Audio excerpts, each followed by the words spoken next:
Hello student, welcome to friends at preparation YouTube channel. और इस channel पर मैं लेके आता हूँ एजुकेशनल वीडियो। और आज मैं लेके आया हूँ क्लास 6 के स्टूडेंट के लिए, जो कि मैथ्स की ये वीडियो है। और आपका चैप्टर 3 मैं इस टाइम कर रहा हूँ। इससे पहले हम लोगों ने चैप्टर 1 और 2 पूरा कंप्लीट कर लिया है। और चैप्टर 3 की ये जो वीडियो है आपकी, जो क्लास है आपकी, ये एक्सरसाइज 3.6 की है। इसका मतलब ये है कि हमने 3.1 से लेकर के 3.5 तक कंप्लीट कर लिया है। अगर आप पहली बार हैं इस चैनल पे, पहली बार वीडियो देख रहे हैं बेटा, तो आप क्या कर सकते हैं कि डिस्क्रिप्शन में, इस वीडियो के डिस्क्रिप्शन में सारी प्रीवियस वीडियो देख सकते हैं। मैथ्स के अलावा आप लोग साइंस की भी वीडियो देख सकते हैं, वहां भी मैंने चैप्टर 6 तक कंप्लीट कर दिया है। ठीक है, तो आप मुझे ज्वाइन कर सकते हो। डेली मैं एजुकेशनल वीडियो इस पर लाता हूँ। और जो पुराने बच्चे हैं वो एज यूजुअल जैसे देख रहे हैं, आपका रिस्पॉन्स बहुत अच्छा आ रहा है बेटा, आप लोग जो आंसर दे रहे हैं। तो आज हम लोग करने वाले हैं प्लेइंग विद नंबर का, यानी चैप्टर 3 का एक्सरसाइज 3.6 एनसीईआरटी बुक से। ये देखो, ये आपकी एनसीईआरटी बुक का कवर पेज है। ठीक है, मैथ्स की बुक की मैं बात कर रहा हूँ। ठीक है, तो अगर आप पहली बार देख रहे हैं तो चैनल सब्सक्राइब कर लो। फ्रेंड्स एट प्रिपरेशन, देखो बेटा ये लोगो है। ठीक है, ये लोगो है और ये चैनल का नाम है फ्रेंड्स एट प्रिपरेशन। ठीक है, तो अपना नाम भी लिखना ताकि मुझे पता लग सके कि आप ये वीडियो कहां से देख रहे हो। ठीक है, अपने स्कूल के बारे में मुझे बता सकते हो। तो आज की जो एक्सरसाइज है 3.6 बेटा, तो 3.6 में ओनली 3 क्वेश्चन है, ज्यादा क्वेश्चन नहीं है, तो इसलिए हम लोग डिटेल में डिस्कस करेंगे कि क्वेश्चन को। क्वेश्चन नंबर 1 के अंदर 2 टाइप्स ऑफ क्वेश्चन है। एक 2 डिजिट नंबर है, 2 डिजिट नंबर के में जो 2 नंबर्स के साथ हमें एचसीएफ कैलकुलेट करना है। और उसके बाद नीचे के जो क्वेश्चन आप देख रहे हो, या 3 नंबर्स हैं, उनकी हम लोग क्या करेंगे, एचसीएफ कैलकुलेट करेंगे। तो आप ये बोल सकते हैं क्वेश्चन नंबर 1 को मैं 2 पार्ट्स में डिवाइड कर सकता हूं। क्वेश्चन नंबर ए से लेकर के एफ तक देखो, यहां से, ये देखो, यहां से लेकर के यहां तक देखोगे, ये एक जैसे क्वेश्चन है। और फिर इस यहां से लेकर यहां तक, ये सेकंड ग्रुप के क्वेश्चन है। यानी कि 2 टाइप्स ऑफ क्वेश्चन इस क्वेश्चन नंबर 1 के अंदर है। ठीक है, मैं दोनों ग्रुप से क्वेश्चन कराऊंगा और कुछ क्वेश्चन मैं आप लोगों के प्रैक्टिस करने के लिए दूंगा, ताकि आप लोग खुद से सॉल्व करोगे, घर पे ट्राई करोगे। ठीक है, वीडियो को एक बार दोबारा देखोगे अगर समझ में नहीं आ रहा है तो। ठीक है, और उसके बाद में अगर कोई प्रॉब्लम है तो नीचे कमेंट में लिख करके मुझसे दोबारा पूछ सकते हो। ठीक है, तो चलो फिर स्टार्ट करते हैं क्वेश्चन नंबर 1। तो क्वेश्चन नंबर 1 के अंदर आपसे पूछा जा रहा है फाइंड द एचसीएफ। अब ये एचसीएफ क्या है, ये न्यू टर्म है, अभी तक इस चैप्टर में आया नहीं था। एलसीएम तो हम समझ चुके हैं, लेकिन ये आ रहा है HCF. Find the HCF of the following numbers. तो एचसीएफ का मतलब होता है बेटा हाईएस्ट कॉमन फैक्टर। जब भी एचसीएफ आ जाए, एचसीएफ का मतलब क्या होता है आपको याद रखना है भाई। सर ने क्या बताया आपको, हाईएस्ट यानी कि सबसे ज्यादा कॉमन, यानी हाईएस्ट कॉमन फैक्टर। ये एचसीएफ की फुल फॉर्म या इसकी मीनिंग समझ सकते हो। मान लो आपके पास 2 नंबर्स है, सपोज 18 और 80 नंबर है, तो इसका आप एचसीएफ कैसे कैलकुलेट करोगे। तो उसका एक सिंपल सा मेथड है। सबसे पहले आपको प्राइम फैक्टराइजेशन आना चाहिए। याद करो, जब एक्सरसाइज मैंने 3.1 कराया था आपको, तो वहां मैंने आपको प्राइम नंबर्स बताए थे और उसकी कैटेगरी बताई थी कि भी कैसे आप आइडेंटिफाई करोगे। तो प्राइम नंबर क्या होता है, वो नंबर जो कि 1 से और खुद से डिवाइड होता है, उसको हम प्राइम नंबर बोलते हैं। तो पहले क्या करना होता है, हमें प्राइम फैक्टर निकालने होते हैं। ठीक है, जब आप प्राइम फैक्टर निकाल लोगे दोनों नंबर का, फिर आपको कॉमन फाइंड आउट करना है। ठीक है, जब कॉमन फाइंड आउट कर लोगे, बस उसके बाद क्या हमारा आंसर आ जाएगा भाई। सिंपल सा स्टेप है। ठीक है, तो 2 स्टेप में होता है। फर्स्ट स्टेप में हम लोग क्या करेंगे, इसके अंदर स्टेप 1 के अंदर मुझे करना होता है भी प्राइम फैक्टराइजेशन। क्या करना होता है, प्राइम फैक्टराइजेशन करना होता है स्टेप 1 के अंदर। ठीक है, ये हमारा स्टेप 1 है, आप ये बोल सकते हो जब भी क्वेश्चन सॉल्व करोगे। स्टेप 2 के अंदर आपने क्या करना है, एक मिनट इसको ठीक करते हैं पहले। तो स्टेप 2 के अंदर में क्या करना होता है कि भी जो भी आपने प्राइम फैक्टराइजेशन बेटा किया है, उसके अंदर से कॉमन फैक्टर हमें फाइंड आउट करना है। ठीक है, पहले प्राइम फैक्टर्स कैलकुलेट करोगे, फिर प्राइम फैक्टर में से कॉमन फैक्टर्स को फाइंड आउट करोगे। फिर लास्ट में एक स्टेप और रह जाएगा, जहां पे हो सकता है आपको मल्टीप्लीकेशन करना पड़ जाए। ठीक है, लास्ट में आपको मल्टीप्लीकेशन करना पड़ सकता है। बस ये छोटा सा काम है और फिर इस हिसाब से आपका आंसर आ जाएगा। चलो मैं स्टार्ट करता हूं इसका क्वेश्चन नंबर 1 का ए पार्ट के साथ। इस क्वेश्चन में मैंने सारे क्वेश्चन सॉल्व किया हुआ है आपके लिए, लेकिन मैं सारे क्वेश्चन डिस्कस नहीं करूंगा, कुछ क्वेश्चन डिस्कस करने वाला हूं, ताकि बाकी क्वेश्चन आप लोग खुद कर सके। ये देखो, ए क्वेश्चन है। ए में आपको 18 एंड 48 का आपको प्राइम फैक्टराइजेशन करना है। तो पहले 18 का करते हैं। तो 18 मैंने यहां लिखा, प्राइम नंबर क्या होते हैं यहाँ पे 2, 3 के बाद 5 के बाद 7 के बाद 9 9 नहीं होता बेटा, 9 को काट दो, 9 नहीं होगा। 7 के बाद 11, 11 के बाद 13। तो इस तरह से ये आपके प्राइम नंबर है जिसे आपको यूज करना है, ठीक है। तो सबसे पहले 2 से स्टार्ट कर रहा हूं मैं। तो 2 के टेबल से अगर 18 को डिवाइड करोगे, जैसा कि आपको ये दिख रहा होगा कि मैं ऑलरेडी कर चुका हूं, 2 से करोगे 18 को डिवाइड, तो आपके पास क्या आ जाएगा, ये 9 आ जाएगा, ठीक है। अब 2 के टेबल से नहीं हो रहा है तब 3 से करोगे, तो 3 3 जा 9, ये भी हो गया। अब 3 के टेबल से एक बार और करोगे, 3 1 जा 3, यानी कि 18 को आप लिख सकते हो 2 मल्टीप्लाई बाय 3 मल्टीप्लाई बाय 3, ठीक है। क्या लिख सकते हो, 18 को लिख सकते हो 2 मल्टीप्लाई बाय 3 मल्टीप्लाई बाय 3, ठीक है। ये तो इसके प्राइम फैक्टर आ गए 18 के। अब निकालते हैं 48 के।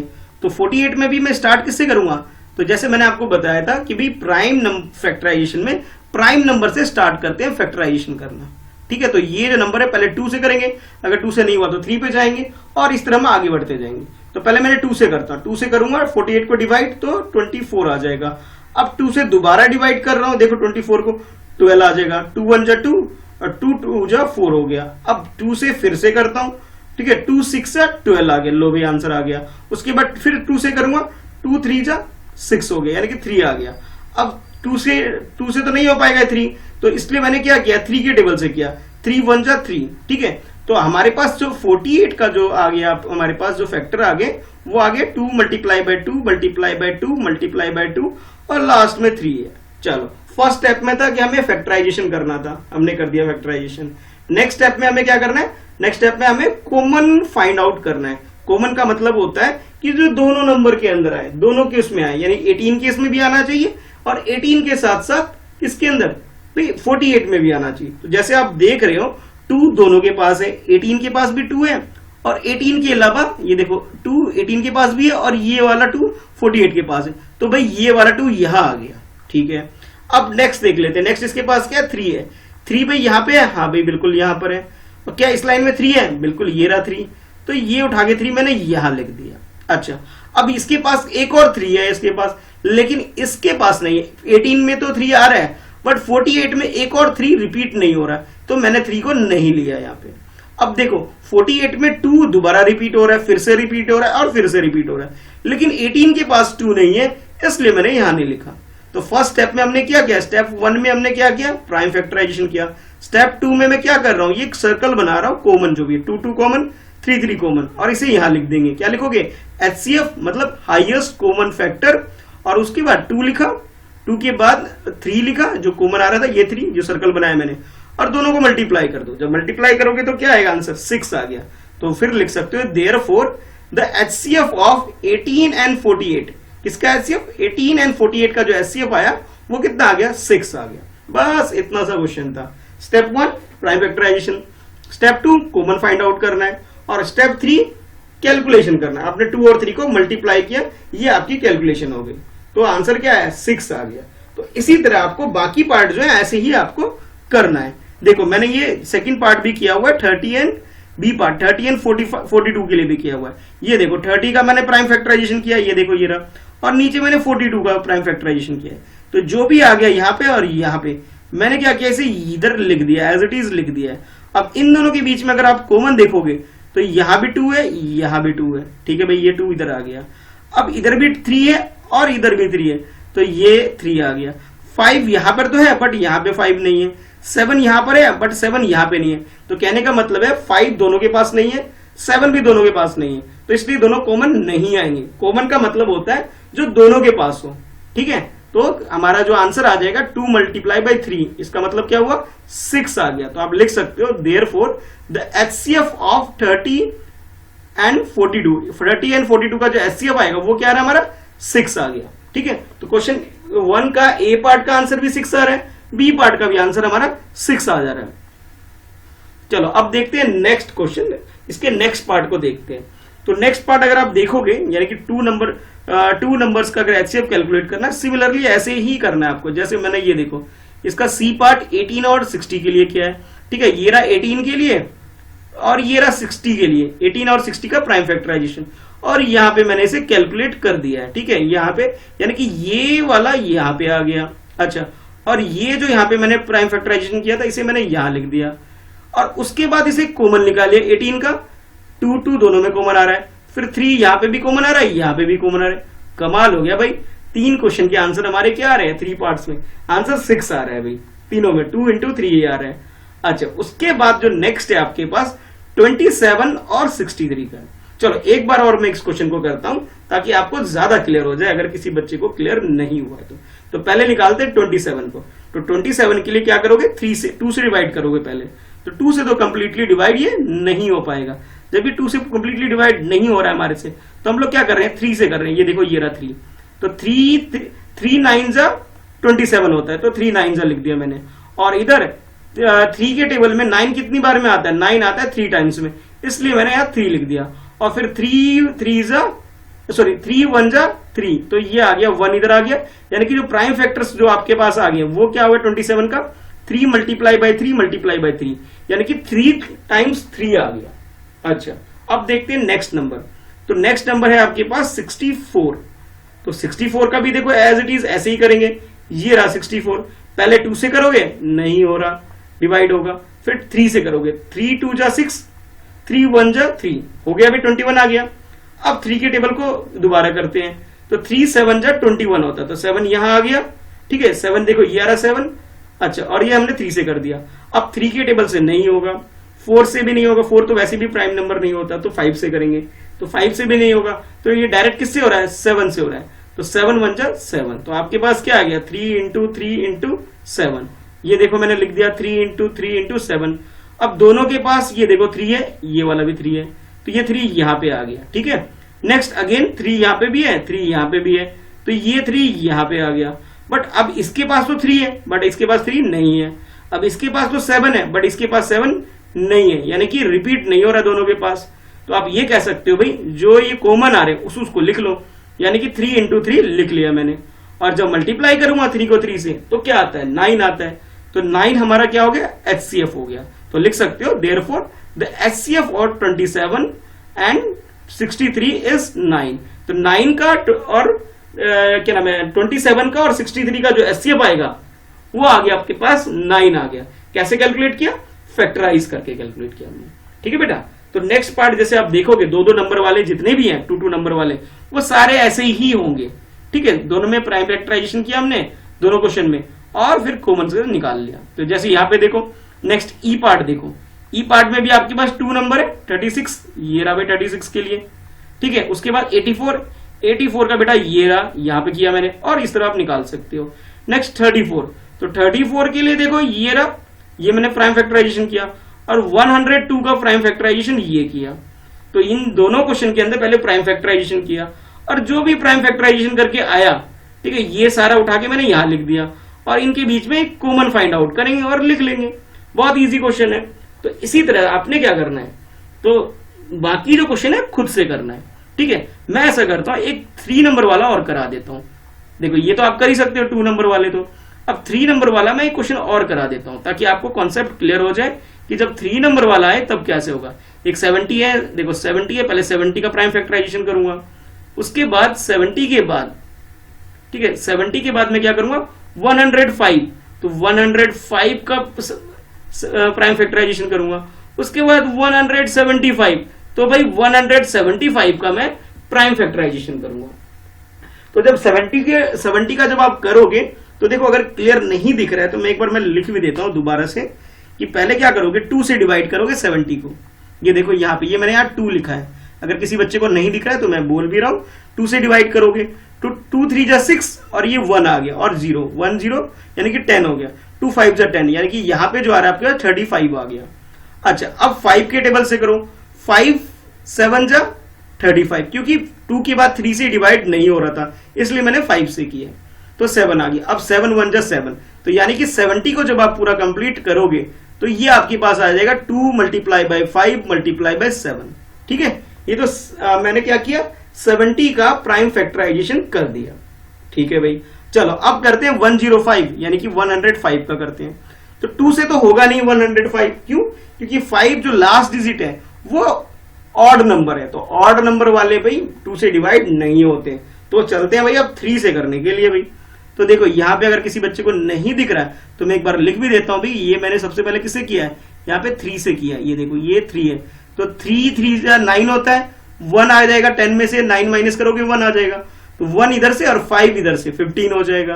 तो 3 5 जा 15, ठीक है। तो ये पूरा हो गया। तो आपके पास आंसर क्या है, 35 आ गया। अब 3 के टेबल से नहीं होगा तो किससे होगा, 5 से करोगे। 5 7 जा 35, और फिर 7 के टेबल से करोगे, 7 1 जा 7। तो लिख सकते हो 105 का जो प्राइम फैक्टर आपके पास आया 3 इंटू 5 इंटू 7। तो यहां मैंने लिख दिया है 3 इंटू 5 इंटू 7 आ गया, ठीक है। तो जैसे 70 का कैलकुलेट किया था उसी तरह मैंने 105 का भी कैलकुलेट कर दिया, ठीक। अच्छा, उसके नीचे देखो एक और नंबर है 175। अब 175 भी हमें करना पड़ेगा। तो ये बेटा 2 से नहीं हो पाएगा, क्यों, क्योंकि ये ऑड नंबर है। अच्छा, 3 से भी नहीं हो पाएगा, तो मैं किससे करूंगा, डायरेक्ट 5 से कर रहा हूं इसे। तो 5 के टेबल से अगर आप करोगे इसे, यहां देखो, अब ये 1 मिनट, ये देखो ये 5 है ना, तो 5 3 जा 15 हो गया। 17 में से 15 माइनस करोगे तो 2 आ जाएगा। अब 2 ये रहा और 5 ये रहा, कितना हो जाएगा 25। तो 5 5 जा 25। आपके पास क्या आएगा, आंसर आएगा 3 और 5। 3 और 5 का मतलब है 35। देखो मैंने अंडरलाइन भी किया यहाँ पे, ये 35 है। अब 5 के टेबल से 35 को करोगे तो क्या आएगा, 7 आ जाएगा। और फिर 7 को 7 के टेबल से करोगे तो क्या है, 1 आ जाएगा। तो यानी कि 5 5 और क्या आया, 7 आया। तो मैंने क्या लिख दिया, देखो पहले किससे किया, 5 से किया, उसके बाद फिर से 5 से किया, और फिर 7 से। तो ये आया आपके पास 5 5 और 7। अच्छा, अब ध्यान से सुनो भाई, अभी तक तो दोनों क्वेश्चन में सेम था भाई। क्या सेम था, कि दोनों में प्राइम फैक्टराइजेशन कर रहे थे हम लोग। चाहे 2 नंबर की बनो, चाहे आपके पास 3 नंबर की बनो, करना एक ही काम है, क्या, प्राइम फैक्टराइजेशन सबसे पहले करना है। उसके बाद जब कॉमन फाइंड आउट करते हो, अब ध्यान से समझ लो भाई, जो पहले जो क्वेश्चन किया था वहां पे 2 नंबर था, तो 2 नंबर में चेक करते थे। अब यहां पे आपके पास 3 नंबर है, तो तीनों में चेक करना पड़ेगा भाई। चलो चेक कैसे करते हैं, देखो ध्यान से। तो 105 के अंदर है 3 यहां पर है, क्या इन दोनों में 3 है, नहीं है भाई। इसके अंदर भी 3 नहीं है, इसके अंदर भी 3 नहीं है, तो 3 तो हमारा नहीं आ पाएगा कॉमन। चलो भाई 3 को छोड़ देते हैं। अब देखते हैं नेक्स्ट नंबर क्या है, 5 है। 5 यहां पे 105 में 5 आ रहा है, बिल्कुल आ रहा है। 175 में 5 आ रहा है, बिल्कुल आ रहा है भाई। और उसके बाद 1 मिनट, हाँ ऊपर का और भी है, ये 70 में 5 आ रहा है, हाँ भी बिल्कुल आ रहा है। तो ये देखो, ये 5 फर्स्ट वाले में भी आ गया 70 में, और उसके बाद 105 के अंदर भी 5 आ रहा है, और 175 में भी भाई प्राइम फैक्टर जब आपने कैलकुलेट किया था, प्राइम फैक्टराइज किया था, तीनों के अंदर 5 आ रहा है, तो मैंने यहाँ 5 लिख दिया। अब देखो ये जो 2 दिख रहा है, 2 सिर्फ 70 के पास है, 105 के पास भी नहीं है, 175 के पास भी नहीं है। तो जब इन दोनों के पास नहीं है तो नहीं लिखेंगे, तीनों के पास होना चाहिए, तब उसे हम कॉमन बोलेंगे। कॉमन का मतलब है जितने भी हैं सबके पास होना चाहिए, ठीक है। अब देखो 7 से, तो भाई 7 यहाँ पे भी है, यहाँ पर भी है, और यहाँ पर भी है, तीनों पे 7 है, तो यहाँ पे मैंने 7 लिख दिया। तो ये क्या हो गया, 5 इंटू 7। तो आप क्या लिख सकते हो, 5 7 जा 35। तो 35 हमारा आंसर आ गया। तो लिखोगे therefore HCF of 70 105 and 35 HCF of 70 105 and 175 क्या है हमारे पास, 35 आ गया। तो आप कह सकते हो 70 का, 105 का और 175 का जो कंबाइंड, जो तीनों का जब निकाला हमने, HCF क्या है हमारे पास आ गया 35। कॉमन क्या क्या है, 5 और 7 आया था, दोनों को मल्टीप्लाई किया और हमारा आंसर आ गया। तो इसी तरह बेटा आपको H पार्ट भी इसका कर लेना है। किसमें, देखो क्या क्या नंबर है आपके पास, 91 है, 112 है और 49 है। देखो यहाँ पे मैंने वैसे कर भी दिया है, 7 और 13 से 91 हो गया, और 112 भाई खूब सारे नंबर से हो रहा है, 49 7 इंटू 7 हो गया।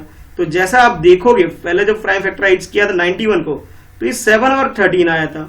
112 को किया तो 2 इंटू 2 इंटू 2 इंटू 2, यानी कि 4 टाइम्स तो 2 आएगा, और 1 टाइम 7 आ रहा है, और 49 में 7 इंटू 7, यानी कि अगर ध्यान से देखो तो तीनों के पास कॉमन क्या आ रहा है, सिर्फ और सिर्फ 7 आ रहा है, और कुछ भी नहीं आ रहा है, सिर्फ 7 तीनों में कॉमन है। तो मैंने 7 लिख दिया, ठीक है। तो ये आ गया आपके पास 7 आंसर। क्या आंसर है, therefore the HCF of 91 112 and 49 is 7। अच्छा, एक बात और बताऊंगा कि भी जितने भी नंबर हैं, कि चाहे 2 नंबर ले लो या 3 नंबर ले लो, सबके अंदर 1 तो कॉमन होता ही है, ठीक है। ये आपको याद रखना है, 1 तो सबके अंदर कॉमन होता है। क्यों, क्योंकि 1 से किसी नंबर को मल्टीप्लाई करोगे सेम नंबर आ जाता है, इसलिए हम बोलते हैं कि 1 तो भाई सबके अंदर कॉमन होगा ही। क्योंकि देखो लास्ट में सबके यहाँ 1 आता है, यहाँ भी 1 है, यहाँ भी 1 है, सबके लास्ट में 1 आता है, ये भी एक रीजन है। तो H आपका हो गया। इसी तरह आपने क्या करना है, आई वाला पार्ट और जे वाला पार्ट खुद से करना है बेटा, ठीक है। आई और जे वाला पार्ट वैसे मैंने कर दिया है, ये देखो प्राइम फैक्टराइजेशन ये किसका है, ये जो मैं बॉक्स में कन्वर्ट कर रहा हूं इसको, ये 18, 54 और 81, ये रहा 18, 54 और 81, ये तो हो गया आपका आई वाले पार्ट का, ठीक है। और जे पार्ट का आपका इधर है, ये तीनों है। तो तीनों के अंदर क्या करना है, आपने पहले फैक्टराइजेशन करना है, उसके बाद कॉमन निकालना है, और कॉमन निकालने के बाद आपका आंसर आ जाएगा मल्टीप्लाई करके, ठीक है। तो बहुत इजी है, आप लोग कर सकते हो, क्वेश्चन को करना खुद से। अगर कोई प्रॉब्लम आए तो मुझे बता सकते हो, ठीक है। चलो, अब इस तरह से हमने क्वेश्चन 1 के अंदर जितने भी पार्ट थे लगभग मैंने डिस्कस कर लिया, और आप जो बच गए वो आप खुद से करोगे, ठीक है। चलो अब देखते हैं इसका क्वेश्चन नंबर 2। तो क्वेश्चन नंबर 2 जैसे आप देख रहे हो, मैं एक बार रीड करता हूं ताकि आप लोग समझ पाओ कि क्वेश्चन नंबर 2 में क्या पूछा जा रहा है। यहां आपसे बोला जा रहा है what is the HCF of 2 consecutive numbers. तो कंसेक्यूटिव का मतलब क्या होता है, याद करो भाई, 3.5 में ही बताया था, 1 by 1, यानी कि एक के बाद एक जो नेक्स्ट आता है, यानी कि 1 के बाद 2, 2 के बाद 3, 3 के 4, 4 के बाद 5। तो ये क्या है, कंसेक्यूटिव नंबर है 1 by 1 जो आ रहे हैं। अगर मैं इवन की बात करूं तो 2 के बाद आएगा 4, 4 के बाद आएगा 6, 6 के बाद आएगा 8, 8 के बाद 2। तो ये कंसेक्यूटिव इवन नंबर है, ठीक है। अगर मैं ऑड की बात करूं तो 1 आएगा पहले, 1 के बाद 3 आएगा, 3 के बाद 5 आएगा, 7 आएगा, 9 आएगा, 12 आएगा। तो ये हो गया आपके पास कंसेक्यूटिव नंबर्स, ठीक है, जो एक के बाद एक आते हैं। अब क्वेश्चन समझते हैं क्या पूछा जा रहा है। क्वेश्चन में 3 पार्ट है, ए, बी और सी, ठीक है। तो तीनों पार्ट को एक एक करके समझ लेते हैं क्या पूछा जा रहा है। आपसे पूछा जा रहा है what is the HCF। HCF बताना है 2 कंसेक्यूटिव नंबर। अगर 2 नंबर एक साथ हो, 1 के बाद 1, एक के बाद एक आते हैं, उनके बीच में कंसेक्यूटिव नंबर्स के बीच में क्या HCF आएगा, आपको ये बताना है। तो ए पार्ट में बोला है कि कोई भी 2 नंबर ले लो। आप क्या करो, कोई भी 2 नंबर ले सकते हो। यहां जैसे 2 बोला गया ना, यहां से 2 आ गया, तो कोई भी 2 नंबर आप अपनी चॉइस से कुछ भी ले लो।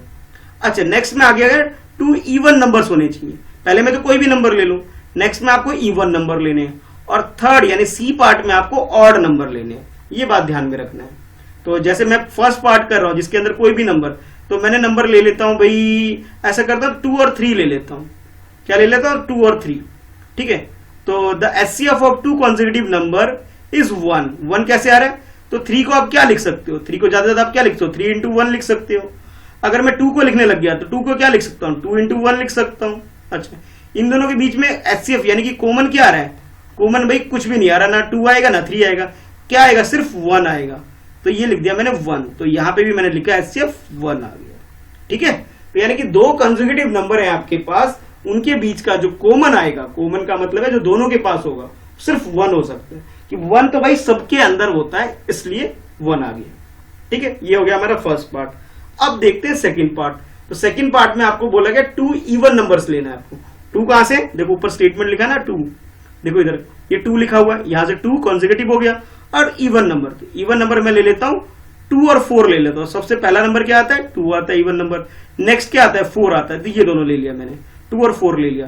तो 2 को कैसे लिख सकते हो, 2 को लिख सकते हो 2 = 1, 2 × 1 लिख सकते हो, और 4 को आप लोग लिख सकते हो भाई 2 × 2 लिख सकते हो। चाहो तो एक चीज और लिख सकते हो, क्या, 1 भी इंटू में लगा सकते हो, ऐसे लिख सकते हो। अगर मैं कहूं कि इन दोनों के बीच में कॉमन फाइंड आउट करो, यानी HCF निकालो, तो क्या आएगा भाई, दोनों के पास 2 है, 1 तो भाई सबके पास कॉमन होता ही है, ठीक है। 1 लिखो या मत लिखो कोई फर्क नहीं पड़ता। तो आप लिख सकते हो HCF = 2 × 1, यानी कि आंसर क्या है, 2 आया। देखो मैंने यही आंसर लिखा है, ठीक है। क्या है हमारे पास, 1 आ गया। तो HCF of 2 consecutive even number is 2। क्या है, 2। तो एग्जांपल के लिए मैंने क्या लिया, 2 और 4 लिया था, ठीक है। चलो अब नेक्स्ट देखो सी पार्ट। सी पार्ट में आपसे क्या बोला जा रहा है, सी में बोला जा रहा है आपसे कि जो अब जो नंबर लोगे वो लोगे ऑड नंबर लोगे। तो ऑड में क्या ले लेता हूं, 1 और 3 भी ले सकता हूं, ठीक है। 1, 5, 3 और 5 भी ले सकता हूं, या फिर 7 और 9। ध्यान ये रखना है कि भी आगे पीछे वाले जो नंबर होंगे वो कॉन्सेक्यूटिव होने चाहिए, यानी एक के बाद एक आएगा। तो 3 के बाद क्या आता है, 5 आता है भाई, तो मैंने 3 और 5 ले लिया, ठीक है। क्या ले लिया मैंने, 3 और 5 ले लिया। तो 3 और 5 के बीच में कॉमन क्या आ सकता है, 3 को आप लिख सकते हो 3 इक्वल टू 3 मल्टीप्लाई बाय 1, और 5 को क्या लिख सकते हो 5 मल्टीप्लाई बाय 1। तो दोनों के बीच में अगर कॉमन की बात करूं यानी HCF की बात करूं तो दोनों के पास 1 ही है बस, और कुछ कॉमन नहीं है। 3 के वाले के पास 3 है बट 5 वाले के 5 नहीं के पास 3 नहीं है, और 5 वाले के पास सिर्फ 5 है और 3 नहीं है, यानी कि दोनों के पास सिर्फ कॉमन क्या है 1 है। तो 1 हमारा आंसर आ गया। तो क्वेश्चन नंबर 2 तो भाई बहुत इजी था, बस क्वेश्चन की लैंग्वेज समझना था। लैंग्वेज समझ में आ गई, बहुत इजी। तो अब ये याद रखना आपको, कॉन्सेक्यूटिव नंबर का मतलब होता है कि भाई 1 by 1 एक नंबर के बाद जो दूसरा नंबर आता है। कहीं कॉपी में लिख के रख लो भाई अच्छे से, एग्जाम में भूलोगे तुम, ठीक है, इसलिए याद रखना। सर ने बताया था कॉन्सेक्यूटिव का मतलब क्या होता है। पहले नंबर का कोई भी नंबर का निकालना था, फिर नेक्स्ट में इवन नंबर का निकालना था, और सी पार्ट में ऑड नंबर का निकालना था। तो ये हम लोगों ने कर लिया, ठीक है। चलो अब देखते हैं इस एक्सरसाइज का, ये लास्ट क्वेश्चन है, क्वेश्चन नंबर 3। बहुत छोटी सी एक्सरसाइज है भाई, बस 3 ही क्वेश्चन थे। फर्स्ट में थोड़े ज्यादा थे, बाकी सेकंड थर्ड तो भाई बहुत जल्दी हो गया। चलो अब देखते हैं थर्ड कितनी जल्दी कर पाते हैं हम लोग। थर्ड में आपसे बोला जा रहा है HCF ऑफ को प्राइम नंबर। अजी अब एक और चीज आ गई भाई, को प्राइम नंबर। को प्राइम नंबर क्या होते हैं कमेंट बॉक्स में लिख के बताओ भाई, मैं बहुत बार बता चुका हूं, दोबारा बोलता हूं, मेरे बोलने से पहले लिखोगे तो मुझे बहुत खुशी होगी, ठीक है। चलो अब सुनो, को प्राइम नंबर का मतलब होता है कि कोई भी 2 नंबर ले लो आप और उनके बीच में सिर्फ 1 कॉमन आए। क्या कॉमन आए? सिर्फ 1 कॉमन आता है, सिर्फ 1 और कुछ नहीं, तो उसे हम को प्राइम कहते हैं। को प्राइम का मतलब होता है जिनके बीच में 1 कॉमन आता है सिर्फ, और दूसरी चीज कॉमन नहीं आती। याद रखना, भूलना मत। अब को प्राइम नंबर का कोई भी नंबर 2 नंबर ले लो, उनके बीच में प्राइम फैक्टराइजेशन करो और कॉमन निकाल के देखो। अगर कुछ भी कॉमन नहीं आता, सिर्फ 1 कॉमन आता है, तो उसे हम बोलेंगे को प्राइम नंबर। 1 तो सबके बीच में कॉमन आता है भाई, ठीक है। चलो अब आपके पास नंबर क्या है क्वेश्चन के अंदर? 4 है, और 4 के अलावा है आपके पास क्या है? आपके पास 4 के अलावा है आपके पास 15। तो देखो ये भाई हो गया 4 आपके पास, ठीक है। क्या हो गया? 4। तो 4 के अलावा है आपके पास ये रहा 4 और ये रहा 15, ये 2 नंबर है 4 और 15। आपसे बोला गया है कि HCF ऑफ को prime numbers 4 and 15 was found as followed by the factorization. तो फैक्टराइजेशन करके इस तरह निकाला गया। 4 का जब फैक्टराइजेशन किया गया तो 4 का आया 2 into 2 आ गया, ठीक है भाई। और जब 15 का किया गया तो 15 का आया 3 मल्टीप्लाई बाई 5 आ गया।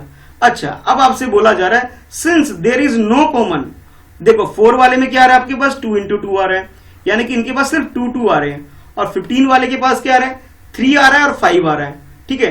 तो इसके पास 2 है पर इसके पास 2 नहीं है, कॉमन नहीं हुआ। इसके पास 3 है पर इसके पास 3 नहीं है, कॉमन नहीं हुआ। इसके पास 5 है पर इसके पास 5 नहीं है, ये भी कॉमन नहीं हुआ। तो आगे आपसे बोला जा रहा है सिंस, ये क्वेश्चन बहुत इंपॉर्टेंट है, ध्यान रखना। Since there is no common, क्या बोल दिया इन्होंने? नो कॉमन बोल दिया। अरे भाई गड़बड़ बोल दी इसने, क्या बोल दिया इन्होंने? No common prime factor, so HCF of 4 and 15 is 0। क्या बता रहा है आपको? 0 बता रहा है इनकी वजह। लेकिन थोड़ी देर पहले मैंने बोला आपको कि भी 1 तो भाई सबके अंदर कॉमन आता है, तो आप चाहो तो 4 को ऐसे भी लिख सकते हो, 4 equal to 2 multiply by 2 multiply by 1 लिख सकते हो, और 15 को लिख सकते हो 3 मल्टीप्लाई बाई 5 मल्टीप्लाई बाई 1, क्योंकि आंसर सेम ही आएगा। तो देखो भाई यहां पे भी 1 है और यहां पे भी 1 है, तो HCF क्या आ जाएगा? दिस इंप्लाइज का साइन है बेटा, ये this implies HCF is equal to 1 आएगा। क्या आएगा? 1 आएगा। 1 तो भाई सबके बीच में कॉमन आता ही आता है, तो ये 1 आ गया। अच्छा अब आपसे जो बोला जा रहा है क्वेश्चन के अंदर, is the answer is correct. Answer correct कहां हुआ? No, answer is not correct. क्या लिखो? The answer is not correct. Not correct क्यों? क्योंकि इन्होंने जो 0 बोला ये गलत हो गया। दोबारा बोल रहा हूं कि हमारा कॉमन क्या आया? 1 आया। तो इन्होंने पूछा कि भाई हमने जो 0 बताया आपको आंसर, क्या आंसर करेक्ट है? लिखोगे no, the answer is not correct. तो करेक्ट आंसर क्या है? The correct answer is 1। और ये कैलकुलेशन आप शो करके भी दिखाओगे। 4 का क्या लिखोगे? 4 is equal to 2 multiply by 2 multiply by 1। 15 का कैसे लिखोगे? 3 मल्टीप्लाई बाई 5 मल्टीप्लाई बाई 1 लिखोगे, और फिर HCF क्या है आपके पास? 1 आ गया। बस इतना सही करना था भाई, कितना आसान क्वेश्चन था ना। ऐसे ही क्वेश्चन अगर एग्जाम में आ गया तो आप लोग कर पाओगे या नहीं कर पाओगे? कमेंट करके बताओ भाई, कर लोगे ना? तो बेटा इस तरह से आपकी ये एक्सरसाइज 3.6 कंप्लीट हो गई है। और मुझे लाइक जरूर करना मेरी वीडियो को भाई, बड़ी मेहनत हो रही है, पसीने पसीने में बैठा हूं मैं भी, थोड़ी सी लाइक जरूर कर देना, ठीक है। अगर कोई बेटा कुछ क्वेश्चन समझ में नहीं आ रहा क्वेश्चन नंबर 1 के अंदर या 2 के अंदर, 3 के अंदर कोई डाउट रह गया आपका तो कमेंट बॉक्स में लिख के मुझसे पूछ सकते हो, ताकि मैं नेक्स्ट वीडियो में आपका ये डिस्कशन कर लूं। तो बेटा ये था आपका एक्सरसाइज 3.6। तो अब मिलेंगे एक्सरसाइज 3.7 की क्लास में। वो क्लास आएगी कल आएगी, ठीक है, 3.7, और वो होगी हमारी लास्ट एक्सरसाइज इस चैप्टर की। फिर आपका ये चैप्टर 3 कंप्लीट हो जाएगा। और हाँ, अब मैं मैथ्स का टेस्ट भी लेने वाला हूं जल्दी, तो उसके लिए रेडी रहना। और साइंस का आने वाला है आपका, इसके बाद जो कल आएगा, कल साइंस की क्लास भी होगी और मैथ्स की क्लास भी होगी, ठीक है बेटा। चलो फिर मिलते हैं नेक्स्ट वीडियो में, ठीक है। अभी वीडियो को लाइक करो, अपने बाकी फ्रेंड में शेयर करो, और वो बच्चे जो पहली बार देख रहे हैं भाई, अपने बारे में कमेंट करके जरूर बताना मुझे आप लोग कहां से देख रहे हो, ठीक है, ताकि, और सब्सक्राइब जरूर कर लो ताकि आपको नोटिफिकेशन मिल सके, ठीक है। अभी के लिए बाय, मिलते हैं नेक्स्ट क्लास में। डिस्क्रिप्शन में बाकी लिंक पड़े हुए बेटा, उसको भी देख सकते हो। ये देखो स्क्रीन पे भी बन के आ रहा होगा, तो वहां से भी उसे टच करके आप वीडियो देख सकते हो, ठीक है। चलो बाय।